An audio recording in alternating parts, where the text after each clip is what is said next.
I'm done. I am finished. I am finished until this insanity ends.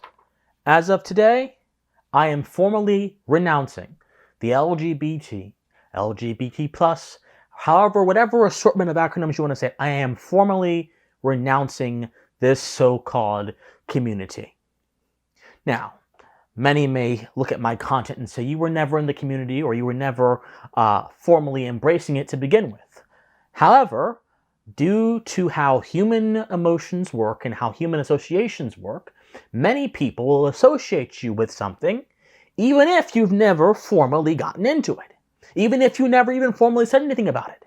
Because you bear a characteristic, you will be associated and you'll be damned by association. Well, I am formally renouncing this quote-unquote community, the ideologies within, and it is my clarion call to all other gay men to do the exact same thing. Now, why am I being so dramatic? Why am I being so resolute in this instance? Very simply, because the West right now is undergoing a tremendous cultural assault in which the most vulnerable amongst us, the kids, the children, are being targeted by subversive ideologues who wish to instill concepts within them that are not A, age appropriate, and are B, demonstrably false, and C, harmful to their development. And they are doing it under the rainbow acronym. They are doing it under the LGBTQ plus acronym, and they are doing it in the name of benevolence. It doesn't take a genius to see what I'm trying to say here. Schools across the United States, and generally across the West, have been overrun with caustic gender ideology, where there are schools literally giving their students books and lists where they can note their gender identity, and noting in those books and lists that can change. There are a phenomenon called trans children, where children are convinced that A, they are born in the wrong body, and B, they should be able to conform their physical body to their idea of themselves before they are even beyond the age of 15. Indeed, there are prepubescent and early adolescent children being told they should have the ability to change their body and to fundamentally transform who they are because of a feeling. There is a constant push behind this sort of trans kids movement to see things through a queer lens, the sort of queering of society, which is why this is happening. There are so many different things. The non-binary situation, where some people reject the gender binary in the first place, even though that's the basis of all sexual attraction. I'll get to that in a second. And then asserting their rejection as a basis for respect, as a baseline for respect. And if you don't respect their rejection, you are somehow a bad person. You are committing quote-unquote erasure, and you need to be taken to task by the mob they have solicited to instill their will upon society. We are seeing the organized demolition of society happening at the hand of subversives who do not like the truth, who hate beauty, and who hate justice, and they are trying to take gay men down with them.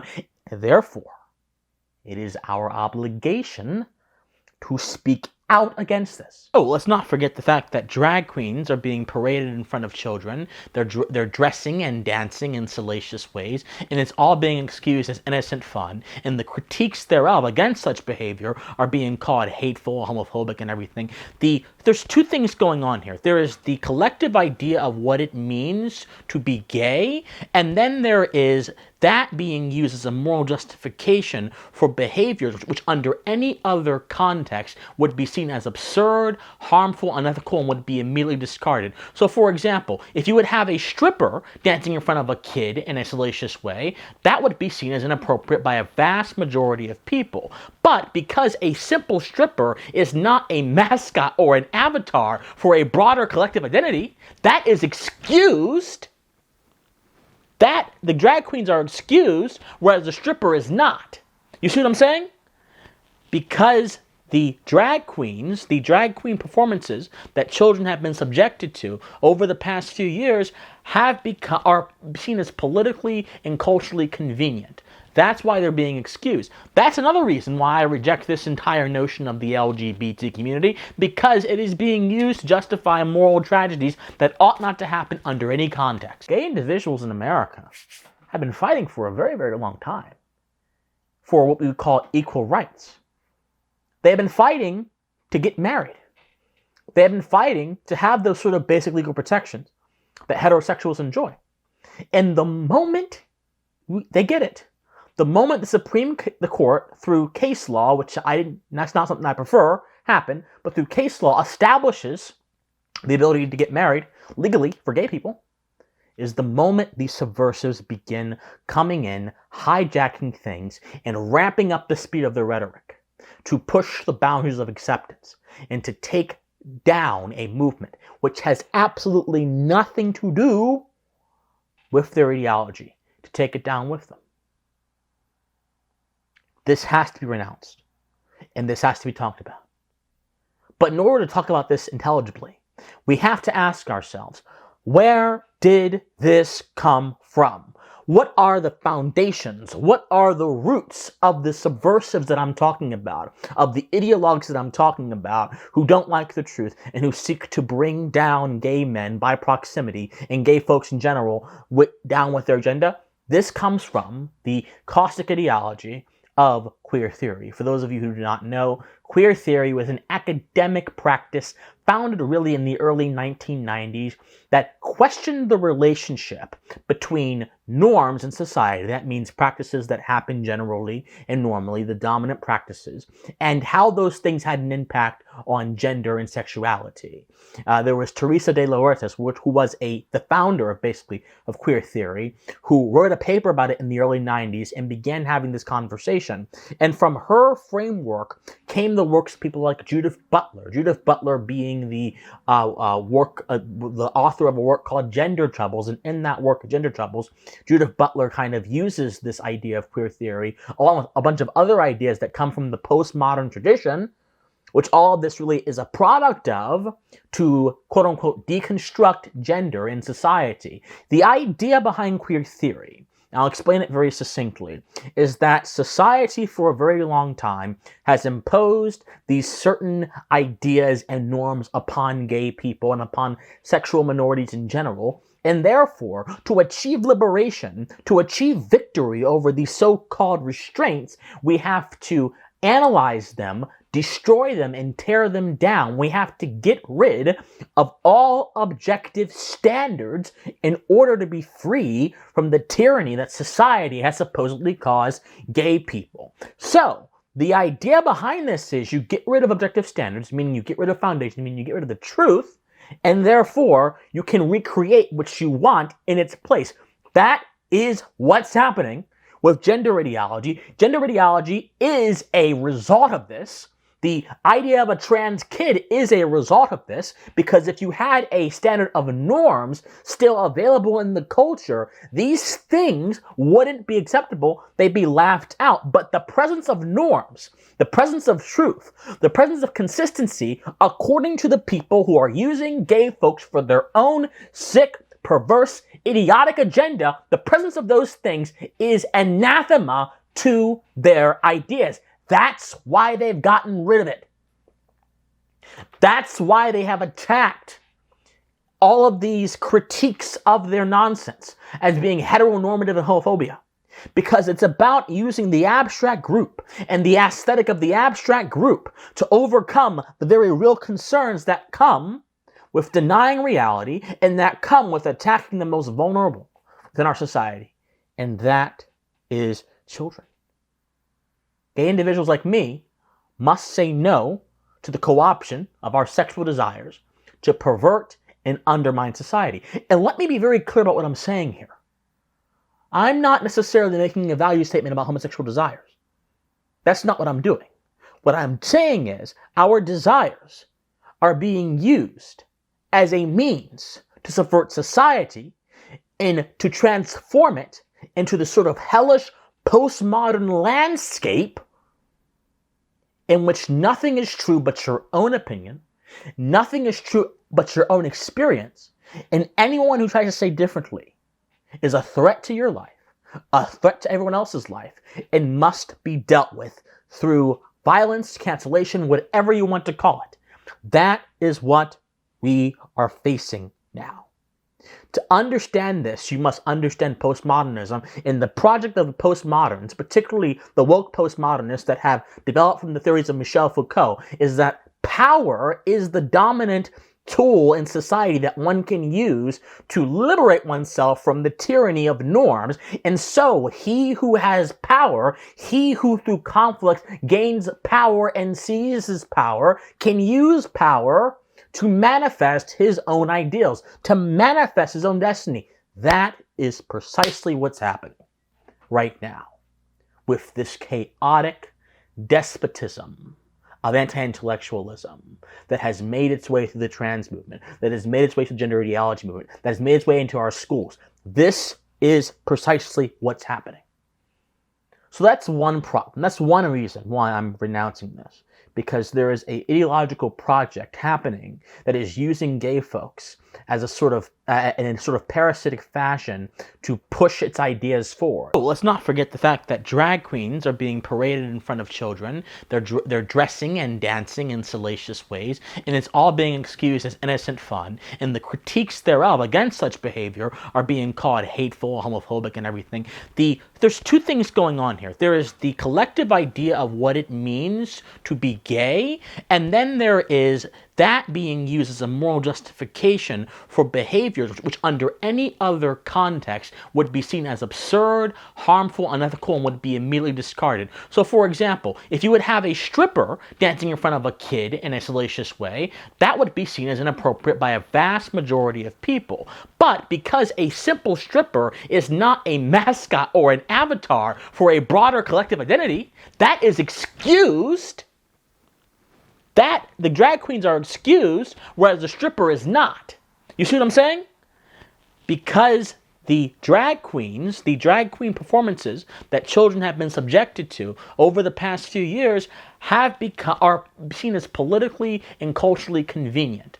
That's why they're being excused. That's another reason why I reject this entire notion of the LGBT community, because it is being used to justify moral tragedies that ought not to happen under any context. But there are also problems that predate this, which are reflected in the dominant behaviors of many homosexuals and many gay folks in America today, which makes me just say, look, I don't want anything to do with this because as an individual, my values go against this. And this is the first point I have to make. Values have become lost in the identification of individuals with broader communities.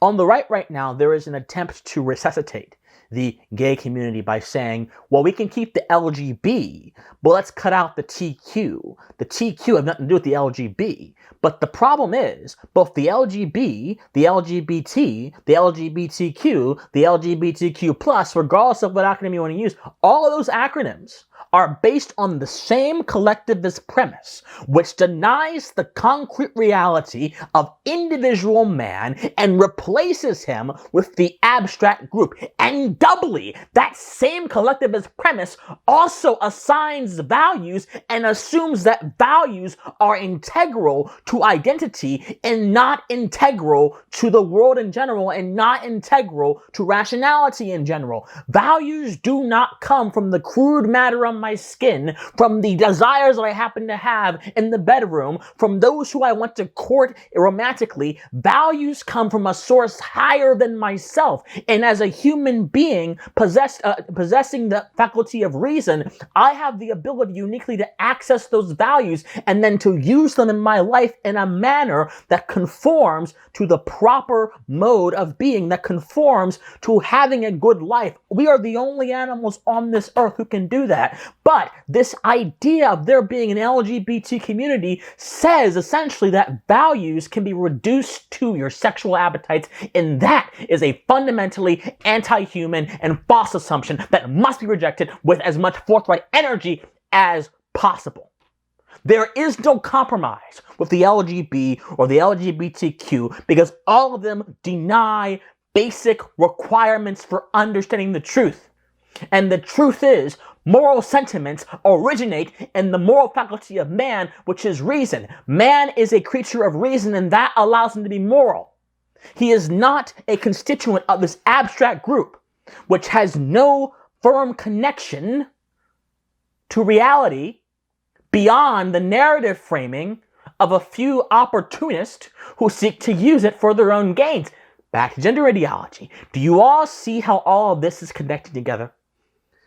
The foundations of how many gay folks have seen themselves in this collective fashion for decades has given way to these seemingly unrelated elements to come in, sweep in, and utilize sexual appetite for societal destruction. This is what's happening right now in the West, and we have to understand the foundations of this if we're going to beat it. The collectivist foundations of calling it a community is one of the reasons so many things have gone wrong. Now, you go from this premise, you understand the problem of tribalism amongst gay individuals.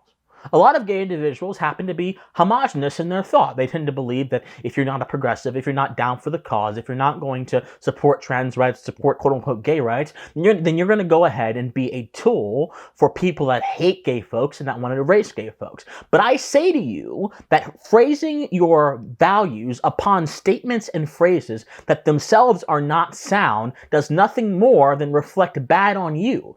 The problem is in society, we have a great moral confusion because we don't investigate what it means to be a good person, what it means, what basic ideas mean. So, for example, the idea of rights. So, the idea of gay rights, because if you're going to believe the collectivist idea of the LGBTQ community, then you have to believe that gay people have, that there is such a thing as gay rights. When in all reality, rights are fundamentally individual. Rights are properties that inhere inside of you as human beings that have nothing to do with your sexual appetites. Again, it's the problem of reducing higher things to lower things, i.e. our sexual appetites, and then using those as value statements, which is a walking contradiction. The problem here is the problem of knowledge.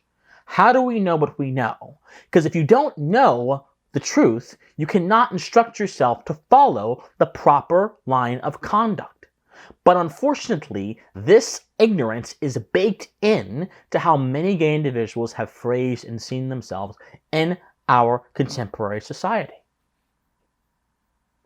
The so-called gay culture, which is another reason why I'm renouncing the LGBTQ community, doesn't help either. The fact is, a majority of gay men have some level of body dissatisfaction issue.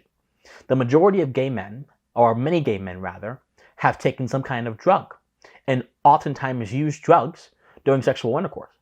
A lot of gay men pursue unconventional relationships like polyamory, threesomes, open relationships, open marriages, so to speak. Open marriages. The idea that you fought for all these years, you agitated for all these years to achieve marriage, then you defile it by taking it from monogamy and completely destroying the entire purpose of a monogamous marriage. That all of these things are endemic to gay culture and they are praised. You don't believe me? The movie Bros just came out, praises all of these things. And a lot of these things, if you go to any place, any major gay media, these things will either be talked about in a kind fashion or there'll be apologia done for them.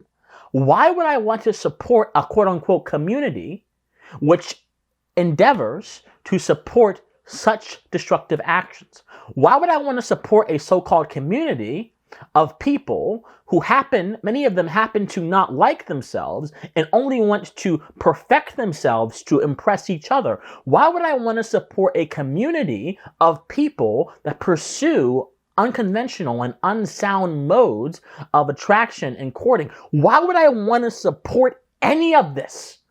Why would you want to support any of this? How does it make any sense? There is a serious pathology going on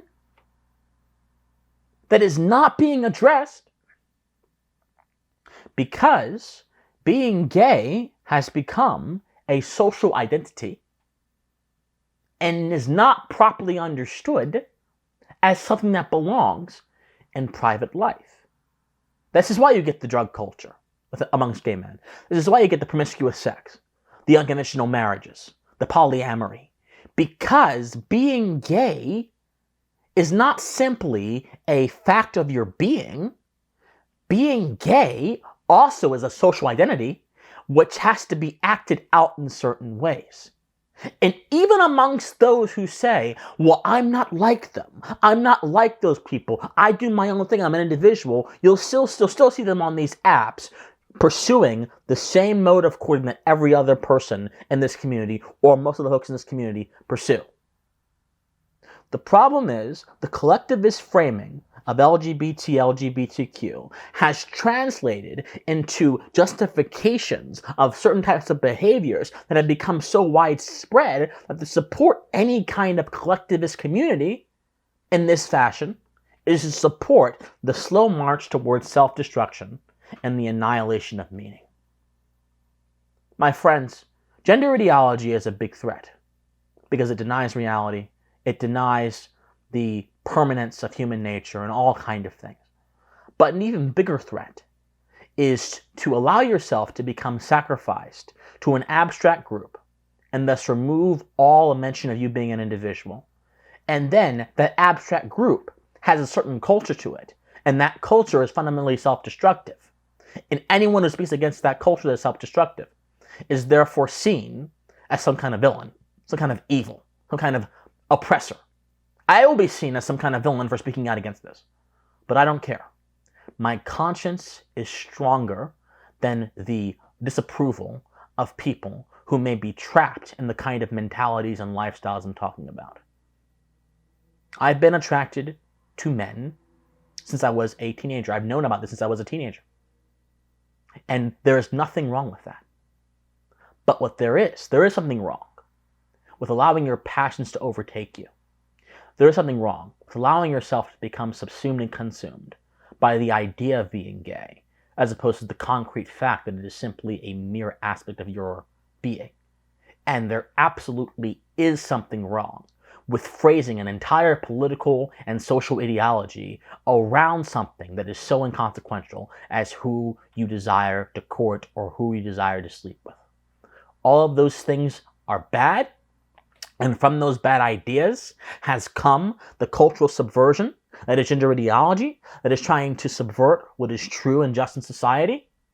And that is why today I am indeed renouncing the LGBTQ plus community, and I encourage every gay man of conscience to do exactly the same. I encourage, instead of going to these pride parades, instead of being down for the cause, I encourage you to read philosophy. I encourage you to study. I encourage you to discourse with people who may not be like you. Because fundamentally, what unites us all more than anything we like, more than our tastes, more than our appetites, is our fundamentally shared humanity. And I believe that one fact is what will liberate the minds of many who are trapped in collectivist frames and are incapable and therefore unwilling to think outside the box. I believe that fact of humanity will liberate even the most stubborn souls. My friends, I love you guys so much. If you love me, please be sure to like, comment, share, subscribe. Do whatever you can. I love you guys so much, and please stay pensive. Bye, guys.